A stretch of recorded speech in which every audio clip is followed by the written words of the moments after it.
Cualquier currículum que pudiéramos proporcionar aquí sobre Martín Rodríguez Rojo se quedaría corto, porque va más allá. Su ser, su persona, todo lo que ha irradiado a lo largo de su vida va mucho más allá que cualquier cosa que pudiéramos decir ahora. Yo lo considero a esta altura pues un anciano venerable, un espíritu joven, ágil, abierto, generoso, que es por lo que está marcado. Luego ha sido profesor universitario en Oviedo, en Valladolid, profesor emérito actual de la Universidad de Valladolid, donde fue director del Departamento de Pedagogía en la Facultad de Educación. Ha impartido muchos cursos en universidades europeas y americanas, particularmente en Bolivia. Ha sido presidente del voluntariado de la Universidad de Valladolid y tiene pues diversos libros, diversas publicaciones, que ahora tampoco vamos a indicar aquí, un poco dentro de su materia, docente, investigadora, pero de algún modo, pues como digo, su tarea va mucho más allá. Su ser, este ser humano para mí excepcional, un ser para mí benefactor, desde mis 10-11 años que lo conocí, pues está aquí y para mí es una suerte porque a esta altura de mi vida se me están empezando a cerrar círculos, es decir, distintos círculos. Y uno de los círculos que se me ha cerrado afortunadamente es el de Martín. Yo estuve en contacto con él a los 10-11 años en un centro educativo y desapareció como guadiana, nos vamos sumergiendo. Yo pues seguí mi cauce, él siguió el suyo y de repente Javier Campelo me publica un libro, La Madre de los Aires. Tengo que venir a Valladolid a la Feria del Libro a dedicar libros y de repente veo que en la programación que me manda Javier Campelo aparece Martín Rodríguez Rojo. Entonces me llevé enseguida un temblor absoluto, digo, una reaparición. Y entonces me dijo Javier, pues va a presentar el libro en Baltanás. Y yo me fui de León a Baltanás un domingo en la tarde, precisamente a reencontrarme con Martín. Y estamos en este reencuentro afortunado. Una de las tareas también importantes de Martín es la proyección un poco, su docencia, su labor investigadora, esa universalidad de haber impartido un poco sus conocimientos pedagógicos en tantos sitios, pero luego también es un ser vinculado al lugar, vinculado a su origen, vinculado a su tierra, vinculado al Cerrato Palentino. Y como todo lo que hace Martín, esta vinculación con lo que él se vincula siempre tiene un objetivo, la dignificación. Martín, allí donde está, lo dignifica todo. Es una tarea dignificadora.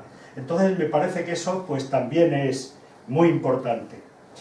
Y yo, en ese sentido, hay un concepto que me interesa, antropológico, y que es muy aplicable a Martín. El concepto de héroe civilizador.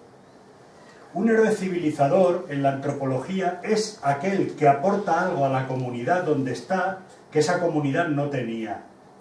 Por ejemplo, el primero que lleva la luz eléctrica a un pueblo es un héroe civilizador. El primero que llega la máquina de trillar a un pueblo es un héroe civilizador, porque antes pues, se trillaba con el trillo, con las mulas, con las vacas, etc. Y yo creo que Martín también tengo esa percepción de él, de todo lo que ha hecho, que es un verdadero héroe civilizador. Podríamos dar muchos ejemplos, pero creo que sobrarían aquí. Y luego también, y eso me interesa mucho, es una de las personas que no se desentienden. No se desentiende de lo que ocurre en el mundo, de la problemática del mundo. Casi todo el mundo se desentiende, casi todo el mundo sigue esa senda trillada del particularismo, del egoísmo, de ir solo al propio interés, al propio beneficio, y sin embargo hay otros seres humanos que no se desentienden, que ven dónde está la llaga y ponen el dedo en la llaga, que ayudan, que colaboran, que se entregan. Y Martín es de esas personas. Por eso también es un ser humano que tiene siempre, ante todo aquello que aborda, siempre tiene una mirada crítica. Es una mirada, el verbo griego crineo es juzgar, es una mirada juiciosa, es poner el juicio, que es una de las capacidades humanas, es ponerlo sobre el tapete y enjuiciar el mundo. Ve, juzga, actúa. Esa triple dinámica de quienes no se desentienden. Y la acción de Martín, como la acción de todos aquellos que no se desentienden, va siempre encaminada a un objetivo, a una doble mejora que todos necesitamos de continuo, que el ser humano necesita de continuo. Va encaminada su acción a la mejora de los individuos, pero también a la mejora de la sociedad. Y ya que hablaba yo antes de la dignificación, la dignidad, es decir, Europa, el humanismo europeo, y el humanismo es una síntesis que Europa hace a partir de dos tradiciones históricas, y las hace en la modernidad, en el inicio de la modernidad, en el Renacimiento. Europa hace una síntesis, es el humanismo, esa síntesis entre toda la herencia semítica, particularmente cristiana, y la herencia clásica. Entonces, los humanistas ponen sobre el tapete de la historia, sobre el tapete de todos, algo que de alguna manera es un valor que resume todos los valores, que es la dignidad, el valor de la dignidad. Todos, y los humanistas, y esta lección la tendríamos que aprender los europeos, frente a tantos racismos, frente a tantas xenofobias, frente a tantas exclusiones, los humanistas enseguida hacen un enunciado, ya en el siglo XVI. Todo ser humano es sujeto de dignidad. Y si aplicáramos esto como criterio vital todos, de otra manera nos iría. Por tanto, Martín siempre tiende a que mejore el individuo, a que mejore la sociedad. Y luego también tiende a algo, y este libro va por ahí, siempre tiende a la dignificación de las gentes humildes. Porque todas las gentes humildes merecen ser dignificadas, merecen que haya personas que tiendan a esa dignificación de las gentes humildes. Hay versos sencillos de José Martí, está la letra del Guantanamera, esos versos. Y hay dos versos que siempre me han parecido significativos. Hablaba yo de la dignificación de las gentes humildes. Martí dice: con los pobres de la tierra quiero yo mi suerte echar. Esa es la suerte de Martín. Martín ha tenido esa opción. Pero vamos a pasar a hablar ya del libro específicamente de Martín Rodríguez Rojo, Refugiadas, 5.000 sueños ahogados. En 5.000 sueños ahogados hay varias figuras literarias. Lo primero es una metáfora, un sueño no se puede ahogar. Luego hay una hipérbole, 5.000 sueños ahogados, pero luego hay una metonimia, es decir, hay muchas cosas que podríamos analizar, pero mi análisis de esta tarde no va a ir por ahí. Bien, en Refugiadas, 5.000 sueños ahogados, sería, si yo lo tuviera que calificar globalmente, este poemario de Martín, igual que otros, para mí es una poesía de la conciencia. La poesía de la conciencia es una de las corrientes que se está dando en la poesía contemporánea española actual. Curiosamente, uno de los poetas más representativos de la poesía de la conciencia es un poeta valenciano que se llama Quique Falcón, que tiene un libro bellísimo que lo va aumentando, de hecho ya es muy grueso, que se titula La marcha de los 150.000.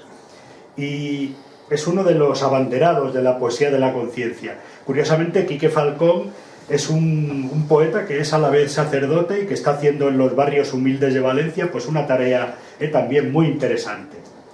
Bien, este poemario de Martín Rodríguez Rojo está constituido por 48 poemas largos.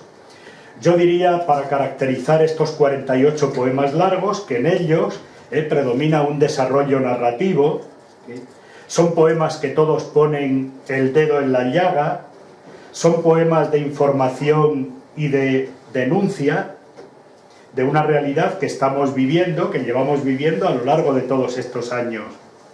Está estructurado el libro en 9 secciones, a las que el autor presta una desigual atención, porque de alguna manera quiere ser un libro abarcador y quiere ser un libro en torno a la problemática de los refugiados, de los inmigrantes, de todos esos condenados de la tierra que tienen que ir de un lado a otro, buscando siempre ese refugio que les negamos, o esa acogida que les negamos.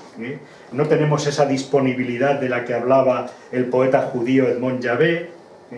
Pues bien, le dedica una desigual atención. A Europa le dedica 3 poemas, 5 a España, Reino Unido, Italia y Ucrania, que es otra sección, aparece a lo largo de 10 poemas, Grecia 3, Afganistán y Arabia Saudí 2, Túnez, Senegal, Níger y Yemen, otra sección, 6 poemas, Bolivia 1, Al Planeta 1, y doy fe de que ellos son 17, que es la sección un poco de recogida, de síntesis, pero a la vez la sección más larga. Yo creo que en este poemario, Refugiadas, 5.000 sueños ahogados, Martín lo que está haciendo es establecer, es trazar verbalmente una cartografía del dolor y del sufrimiento de los condenados de la tierra, como decía antes. Una cartografía del dolor y del sufrimiento. Y traza también un panorama, ya lo han podido ver a través de los títulos que le dedica, por eso decía que es un libro abarcador. Traza también un panorama prácticamente exhaustivo de toda la casuística que se está dando en el mundo ahora en torno a los refugiados, a los inmigrantes, a ese cementerio terrible común que es el mar Mediterráneo, cuando ha sido un mar de cultura, etcétera. Tiene una actitud, Martín, igual que antes hablaba de cómo le dedica por una parte a lo universal y por otra a lo local, a lo particular, toda su atención, esa suerte de dualismo, hay un universalismo como actitud frente a exclusivismos, frente a racismos, frente a xenofobias, frente a exclusiones de tantos tipos, que estos días, por ejemplo, las podemos estar viendo en las elecciones catalanas, esas xenofobias, esos racismos, esas exclusiones, esas acusaciones a las pobres gentes más humildes. Pues Martín no, tiene una actitud universalista, tiene una actitud de acogida, tiene una actitud de dignificación, una apuesta por la dignidad de todos esos seres humanos, de esos eslabones débiles de la cadena en la que estamos todos. Y hay una actitud también en todos estos versos, absolutamente en todos los poemas, una actitud de entrega, una actitud de disponibilidad, una actitud de implicación, de ayuda, y de algún modo todos los versos están marcados un poco por todo ese tipo de elementos. Luego, por otra parte, hablábamos al principio de cómo la poesía no va nunca en una única dirección, tiene muchas direcciones, se abre como un abanico y nos vale para expresar lo religioso, lo existencial, lo metafísico, lo social, lo humano, en definitiva, vale para todo. Pero luego, desde prácticamente el origen de nuestras lenguas, de todas las lenguas románicas, en todas las lenguas europeas, siempre se ha producido en la poesía una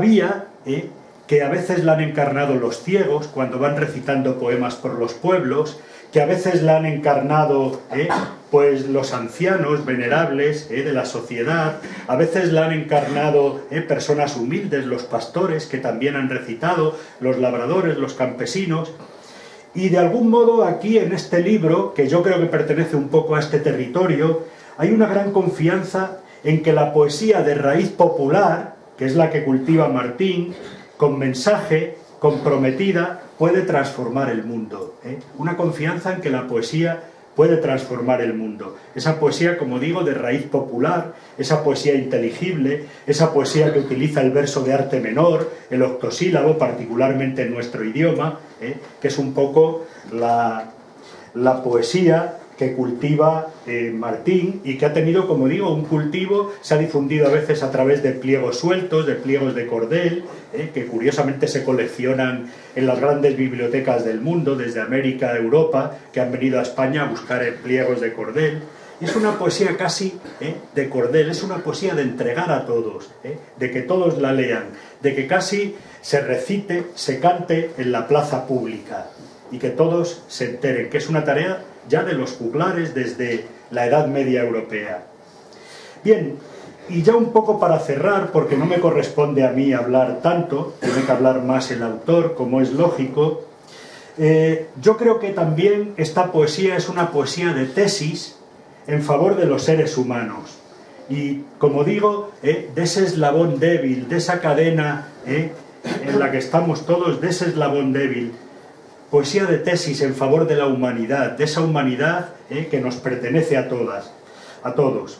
Y quizás la tesis podría estar en estos versos. No voy a recitar siquiera ningún poema entero, pero yo creo que la tesis la podrían recoger, la tesis del libro, estos versos que voy a leer ahora.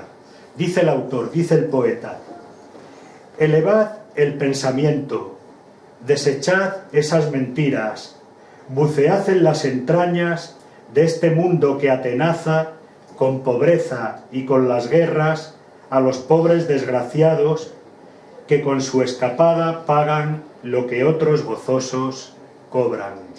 Yo creo que esta podría ser una buena síntesis de la tesis de todo el libro. Pero luego, a la vez que hay una tesis, también hay una propuesta. El poeta nos propone algo a lo largo de todo el libro de distintas maneras. Y yo he seleccionado unos pequeños versos donde yo creo que el poeta nos propone algo. Dice: resplandece una respuesta. Admitid, trabajadores, que desde lejanas tierras están llamando a la puerta. Reducid la burocracia homologando los títulos de FP y universitarios. Permitid la residencia, creando fórmulas nuevas para agilizar contratos. Sí se puede, si se quiere. Esta, de alguna manera, es la propuesta: si queremos, podemos. Y esta actitud de disponibilidad, de acogida, es la que tiene Martín a lo largo de todo su libro. Como decía al principio, Martín forma parte de mi cristal de roca. Yo, cuando era muchacho, nos llevaban a bañarnos en el buen tiempo al río Alagón. Íbamos por unos caminos, por la espesura entre bosques de robles, de castaños, y a lo largo del camino ocurría un hecho prodigioso. De repente allí, en un momento determinado, nos dábamos cuenta algunos muchachos, había unas piedras muy especiales que yo nunca había visto. Eran piedras transparentes, cristalizadas en prismas y absolutamente maravillosas. Yo las recogía, 2 o 3, las poníamos en el armario, pensando que las íbamos a conservar a lo largo de nuestra vida. Luego se nos terminaron perdiendo, pero no el símbolo. Y ese símbolo es transparencia y dureza. Gracias. Bueno, yo también voy a presentar a Martín, pero como ha dicho bastantes cosas, solo que ha sido doctor, es doctor en pedagogía y fue director del departamento en la Facultad de Educación y Trabajo Social de la UBA. Ha impartido cursos y conferencias en varias universidades de Europa y Latinoamérica. Ha publicado varios libros, entre ellos Cartas al voluntariado de la UBA, como forma de despertar en los estudiantes un espíritu crítico sobre la realidad social. Ha sido presidente del voluntariado de la UBA y forma parte de la Coordinadora de ONGs de Castilla y León, desde donde intenta concienciar sobre los distintos problemas sociales, especialmente sensible ante las dificultades que enfrentan los migrantes y refugiados. Actualmente pertenece al colectivo Indignado y a la ONG Acción Verapaz y continúa con otras muchas actividades relacionadas con su compromiso social, como la sensibilización de la ciudadanía en el Pacto Europeo de Migración y Asilo. Sin más, damos la palabra a Martín.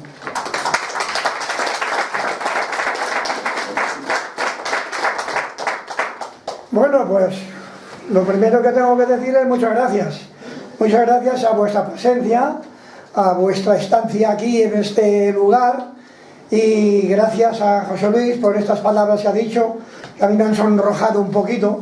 Es una de las desventajas que tienen ese tipo de actos, que tiene uno que oír cosas que uno dice, pero si uno se mirara por dentro, tal vez no haya toda una coincidencia. Pero en fin, muchas gracias, José Luis. Y también gracias a Aurora, que pertenece al mismo grupo que donde estamos juntos, el colectivo Indignado, y desde donde estamos trabajando y desde donde en definitiva se ha hecho este libro. Es lo primero que tengo que decir. O sea, si yo he hecho este libro es por una razón, porque quiero que con él se constituya en un instrumento de concienciación. Y hemos hablado en el grupo que lo vamos a utilizar pues para presentarlo aquí, aquí, allá, y al mismo tiempo que se presenta, pues hablar del problemón que tenemos hoy día en el siglo XX. Algunos dicen que el problema de los refugiados y de los inmigrantes es el problema del siglo XXI. No un problema más, sino el problema. Y yo creo que es verdad, porque en realidad refleja pues todo lo que la sociedad está padeciendo. Refleja el problema de la injusticia, el problema de que no somos capaces, la humanidad, de recoger a esas personas que están apaleadas, machacadas y que huyen de la muerte. Ese es el problema. Gente que hoy día en el siglo XXI huye de la muerte, que tiene que escapar de su hogar porque si no los matan. Esa es la cuestión. Entonces, ante eso, ¿quién no habla? ¿Quién no hace algo para que eso se solucione de alguna manera? Pues bueno, han aparecido las musas por ahí, por encima de la cabeza, y han dado origen a estos 48 poemas que hablan, como decía José Luis, todos y cada uno del mismo problema, del problema de los refugiados. Entonces el libro, como también ha dicho José Luis, está dividido en capítulos, que no lo repito, tiene un prólogo y el objetivo, ya lo acabo de decir, es que sirva de instrumento para concienciar a la gente. La estructura de las poesías, pues también ha dicho algo José Luis. En definitiva, todas ellas parten de escribir un poco, de decir algo del país al que se refieren, de la nación a la que hacen alusión, de tocar el problema que se da, que es divulgado por la prensa y divulgado por los medios, y dar un toque de denuncia y al mismo tiempo de salida a ese problema. Esa es la estructura de prácticamente todas las poesías, ¿no? Como bien decía José Luis, se distribuyen en capítulos que hacen alusión a distintos países, y las últimas 17, que fueron escritas en otro momento distinto al que fueron escritas las anteriores, que fue en un mes de agosto, cuando yo estaba en el pueblo, pues una poesía cada día, salieron 31, porque agosto tiene 31 días. Entonces 31 más 17, 48. Entonces, esa es la idea. Entonces yo lo que voy a decir ahora es un poco lo que podría ser como el ejemplo de lo que podríamos hacer cuando presentemos el libro y intentemos concienciar en otros momentos determinados. Primero, hablar del problema. Y del problema, en ese caso, pues está recogido en el prólogo. Y el prólogo habla de que Europa está defraudando. Un continente que ha nacido con visos de sociabilidad, de concordia, de solidaridad, de atender a los problemas sociales y darles una respuesta, ese continente europeo desde Italia, Alemania, Francia, Inglaterra, España, Países Bajos, etcétera, etcétera, no están respondiendo, al menos satisfactoriamente, al problema que se está dando. Les estamos acordonando, los estamos poniendo vallas, poniendo fronteras, poniendo dificultades. Hace poco ha salido el Pacto Europeo sobre Migración y Asilo, que es una normativa que zanja una vez más y pone vallas, mayores vallas que las que ya tenían antes en las fronteras de Europa. Estamos poniendo dificultades, impidiendo que se acerquen, impidiendo que entren dentro de nuestro solar. Y esto, como vemos, pues es no ir a favor o en consonancia con lo que Europa teóricamente dice que quiere ser, un continente abierto a la solidaridad. Eso se recoge en el prólogo. También se recoge en el prólogo pues las dos grandes corrientes que existen en el mundo que constituyen los dos grandes itinerarios.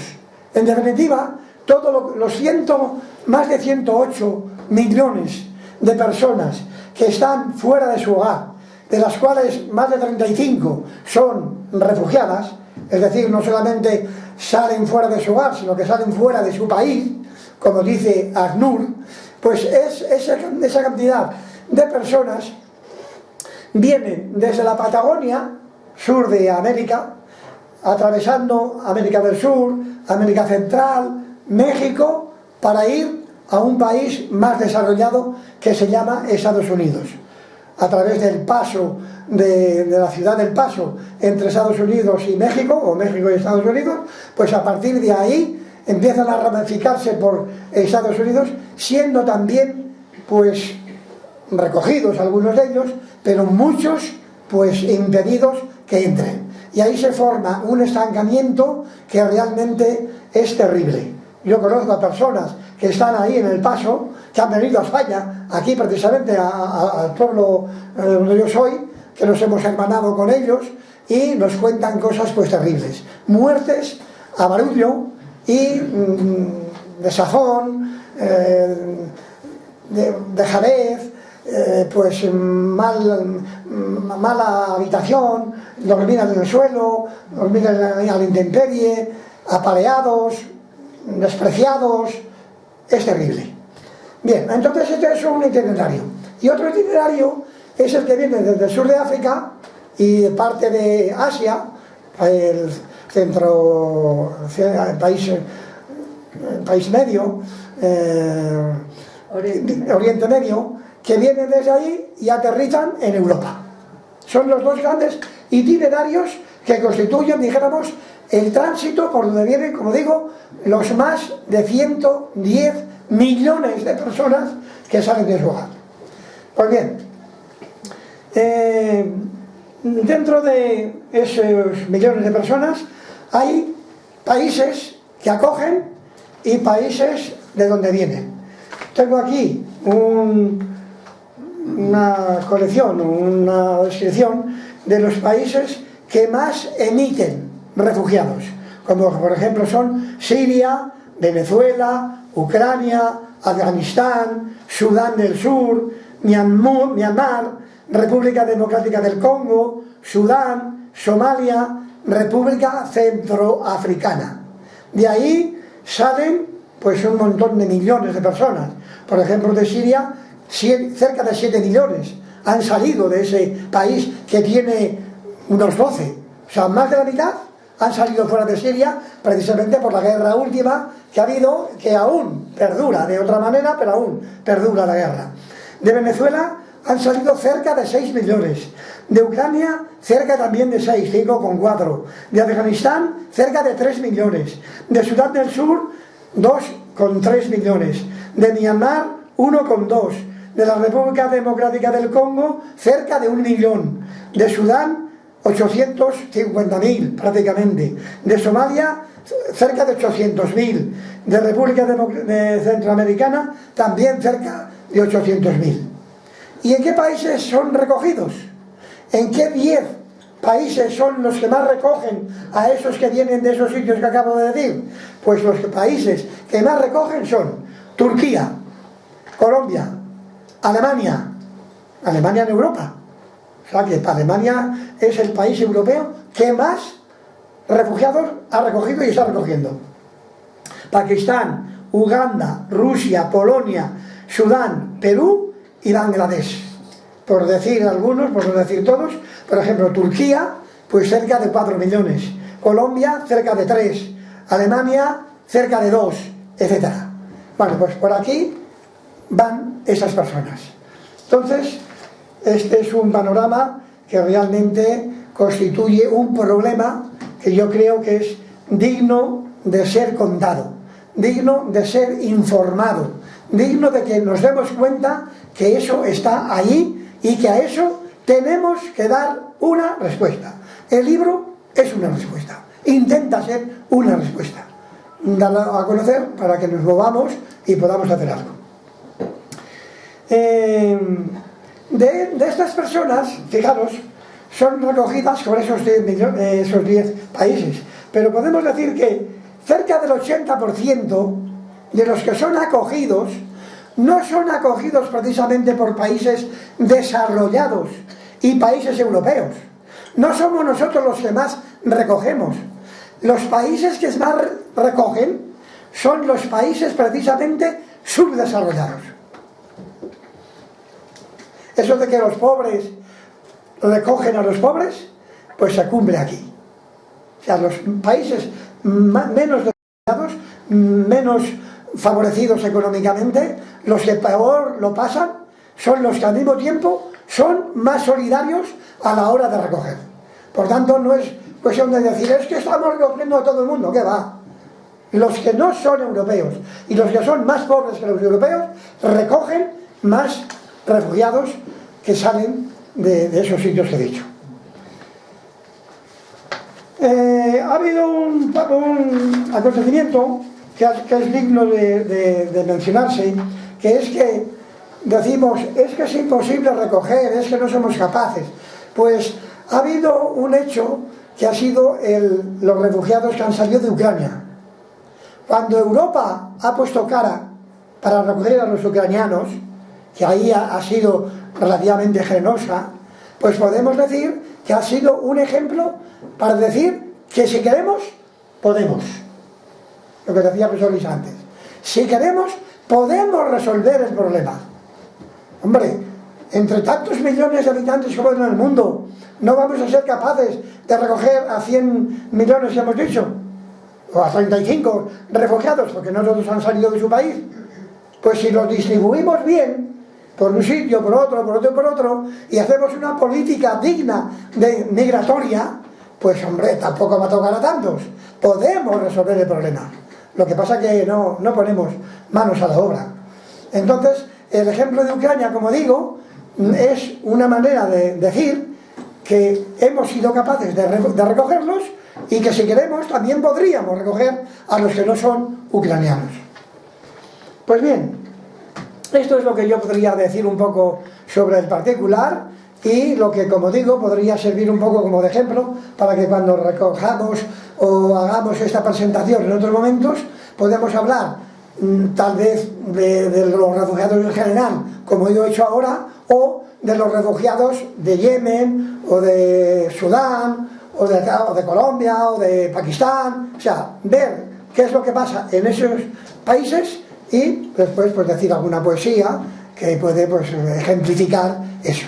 Y en ese sentido pues yo voy a leeros alguna poesía para ejemplificar lo que acabo de decir. Por ejemplo, para empezar por el principio, por la primera, que hace alusión a la política de Europa, a la que yo creo que deberíamos de hacer, la que yo creo que debería de seguir Europa si verdaderamente respondiera a sus principios originales. Dice así: una política migratoria común para toda Europa. No es un mal la migración, no roba puestos al pobre, no rebaja los salarios, no enturbia las relaciones, no mata nuestra cultura. No son sudacas ni negros, no violan a mujeres, tampoco son delincuentes. Dicho sea, óiganlo bien los vetustos, los carcas viejos y rancios, sois de otro siglo, sin sangre, habéis perdido el futuro, no sabéis lo que decís, no empobrecen, enriquecen. Son humanos para nosotros, salvan nuestra economía, pagan impuestos reales para mantener a tu hijo y aumentan la población, un factor que reverdece la reseca noche turbia de un gris rural domingo. Cantan, bailan y ennoblecen nuestros mustios corazones. Bienvenidos, inmigrantes, a bocajarro lo digo, para limpiar esas mentes que solo miran su ombligo. Por todo lo que hasta aquí he dicho con desparpajo y con brutal poesía, reivindico desde ya políticas migratorias distintas a las que existen, dictadas por europeos que no saben qué es Europa. No despidos en caliente, sí atención a las llegadas, no viajes tan criminales, sí organizados traslados. No taponar las fronteras, ni hundir a cayucos planos, ni frontes ni policías que cierran el paso a niños inocentes e indefensos. No abandonar a su suerte en países fronterizos, que los CIEs se terminen por ser cárceles, no centros dignos de acoger a seres que muestran la violencia que las guerras han creado. Si Europa quiere ser ella, políticas ha de crear unánimes y conjuntas, distribuir entre todos los países que la forman la arribada de personas tan personas como tú. Y si al fondo quieres ir, defiende su economía, proporciónales recursos que en sus propios territorios, que obligados no se vean a venir donde no quieren, que haya paz, pan y sosiego. Eso es todo. Vamos juntos a cambiar de negro a blanco esos terribles asuntos.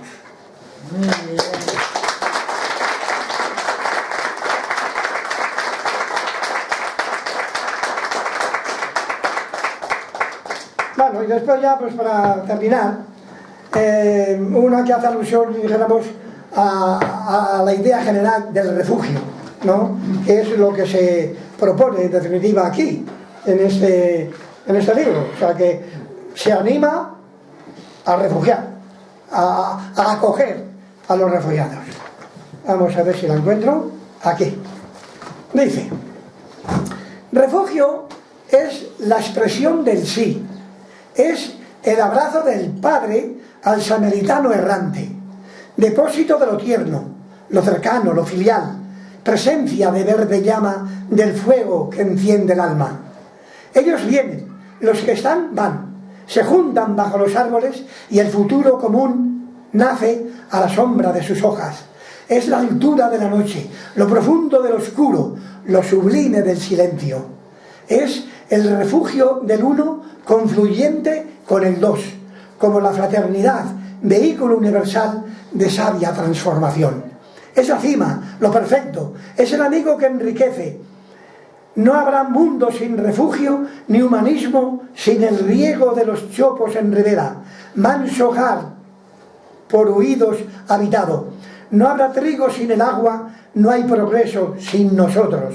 Dejad que lleguen, son ellos los refugiados a quienes necesitamos. Descifrad el tono de su amargo llanto, una dulce melodía única y original. Escuchadla, que es distinta. Adentro, vamos, que penetre el corazón. Por favor, abridle paso. Es un ruego interesado cargado de insumisión.